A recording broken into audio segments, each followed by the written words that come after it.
অনেক বড় একটা বিপদের হাত থেকে আল্লাহ পাক বাঁচিয়ে দিয়েছে। হয়েছে কি, আমি চুলায় 250 গ্রাম দুধ জাল করতে দিয়েছিলাম।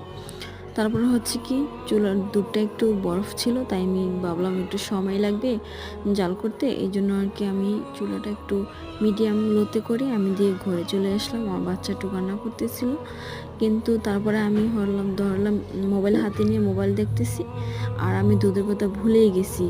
তারপরে বুঝতেই পারছেন, 250 গ্রাম দুধ একদম শুকিয়ে আগুন ধরে গেছে। আমি পোড়া গন্ধ পেয়ে আমি দৌড়ে পাখির ঘরে গেলাম, গিয়ে দেখি আমার চুলায় আগুন, কেমন একটা অবস্থা। তারপরে হচ্ছে আমি তাড়াতাড়ি কী করব, চুলাটা আগে অফ করছি, অফ করে পরে আমার জগে পানি ছিল সেগুলো আমি একটা ঢেলে দিয়েছিলাম, দেখতেই পাচ্ছেন। তারপরে একদম পুরো পাতিলটা পুড়ে কী অবস্থা হয়েছে। আমি পানিটা ফেলে তাই ভাবলাম একটু আপনাদের সাথে শেয়ার করি, কেউ এরকম কাজ করবেন না, অনেক বড় বিপদ হতে পারে।